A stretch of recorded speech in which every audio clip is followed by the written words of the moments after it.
Hi, Collie. How do you rate the balance of the game there at the end after the 2 wickets?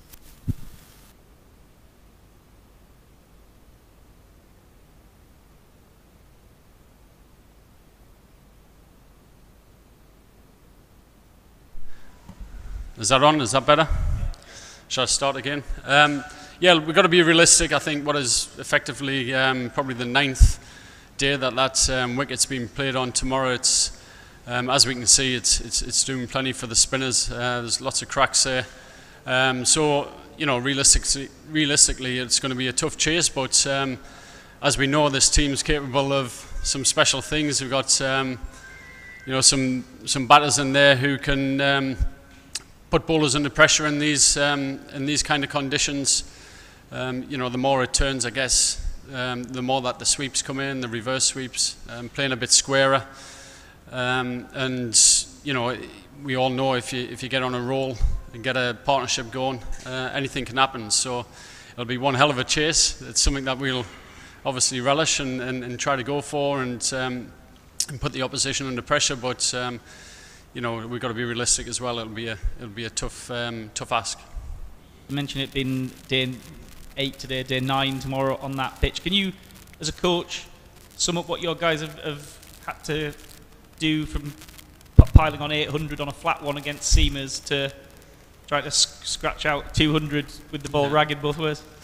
Look, it's unusual. I've not come across it in Test cricket before that you've you know, played on the same pitch. I think it might have happened during COVID times, bubble times. I'm just guessing, but the way that you're shaking your head, obviously not.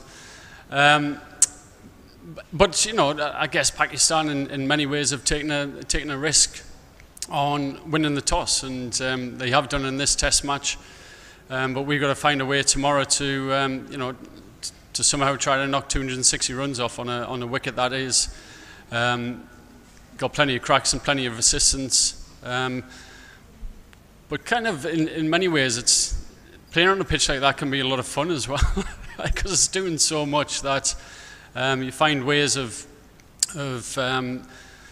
scoring, getting the rhythm and scoring the runs on those pitches, and taking, you're going to have to take risks as simple as that to try to score runs. So we all know and stats will tell you, history will tell you, if we stand around and try to defend all day and accumulate in that way, that you know, it's that would be even tougher doing it that way. So we've got to find ways of putting the opposition under pressure. Spinning pitch. Did you feel for Bryden Cast this afternoon? He absolutely pounded in and he got 2-3 edges and they unfortunately, you know, went down. That was maybe a moment where you could have changed the course of the game a little bit. Yeah, look, he's been magnificent, and you know, I think not just the skills that he's brought into his bowling and on these pitches is very different to, you know, Durham pitches back home in England. The reverse swing, the paces that he's been able to keep up, his stamina in hot conditions. He's created a lot of chances on wickets that you would say are very, very slow. So some great signs, frustrating at times. The one thing you've got to kind of say with the drop catches is, you know, it's unusual that we standing so close to the bat. With the nature that the pitch is, you've got to try to make sure that any edge carries. We see plenty of balls that have bounced twice through to Jamie Smith, and so, you know, hold your hands up to a lot of the kind of the bravery that these lads have gone probably an extra 2 or 3 yards closer to actually take the edge, and unfortunately today we couldn't take a couple of them. Chris, go ahead. Hi, Collie. That drop from Jamie Smith of Salmon so early in his innings, quite a big moment. How's he bearing up, and is he the kind of guy who can kind of brush off a disappointment like that quite easily? He never seems to change his demeanour at all, no matter what's happening, which is, to me, is a great trait. Whether he's gone out there and scored runs, whether he's taken amazing catches, he always seems pretty deadpan, to be honest with you. So, look, I'm sure he'd be disappointed, but he certainly doesn't show it. You know, nobody wants to drop catches, whether it's Jamie Smith just in a handful of Test matches that he's played, or whether it's Joe Root, you know, with the experience that he's had. You know, it's part and parcel of the game. The one thing as a bowling unit, as a fielding unit, is you've always got to try to create more opportunities, and if you do that, then hopefully those chances get taken. Just on Jamie, can you give us a bit of perspective on how well he's done since coming into the team last summer? Yeah, look, it's been amazing. You know, to have someone so level-headed.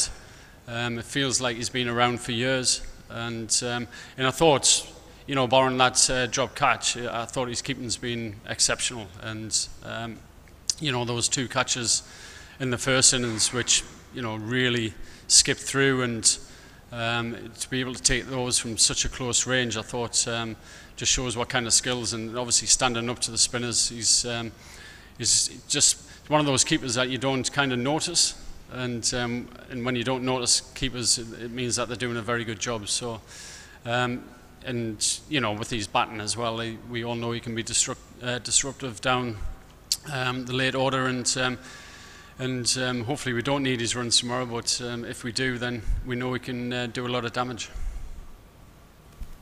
Paul, obviously last week was extraordinary, but would this outstrip that given the circumstances? Yeah, I think it would.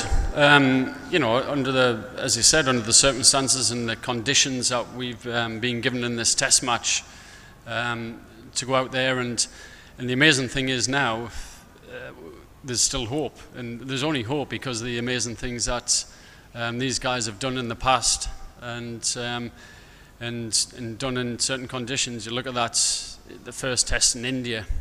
I don't think anybody had given us any hope of going on to win that one, but someone like Ollie Pope goes out and makes a double, and it's kind of they're capable of doing amazing things, and as long as you've got the likes of you know, Brooke, Stokes, Jamie Smith to come in, it's you know, anything can happen. So we'll still have the belief. We know it's going to be tough. We're very realistic, but we'll certainly try to find ways to put them under pressure.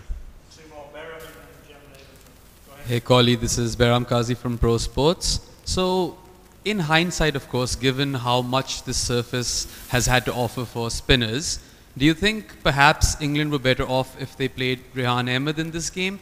And also, Steve Harmison and Neil Manthorpe were discussing on TalkSport that maybe Jimmy Anderson could potentially play the last test match. Of course, that was tongue-in-cheek, but we shouldn't expect that, should we? Look, I think the balance of our side's been really good. I think with the cracks that are in the pitch, and we saw from the first test match that it was really hard to score against the seamers, and you know, they look threatening as well with the up and down movement. So look, I think it's with Joe Root in your ranks, being able to come on and take wickets. He's taken wickets on real turning tracks in the past.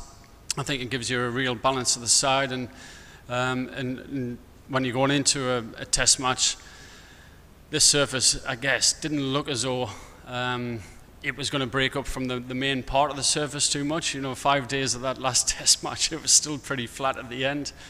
But, you know, I guess it was going to eventually break up, and it seemed to do that last night. Paulie, where do you rate the decision of PCB to use the same pitch for the second test, because they changed the whole strategy? They opted to play with the spinners especially, and they did not play a regular fast bowler. Sorry, did you say what's my thoughts on it? So where do you rate the decision of PCB to use the same pitch for the second test? I don't think there's anything we can do about it. We just we kind of go out there and play on the pitches that we're given. As I said, it's a surprise that it happened. You know, I guess it's a little bit of a gamble from Pakistan's point of view that you're going to win the toss, because as we've seen on the first day that the pitch played pretty well. But you know, it's a gamble that we're willing to take, a gamble they're willing to take in selection. But from our point of view, there's you know, we're not going to complain or anything like that. It's we get what we're given.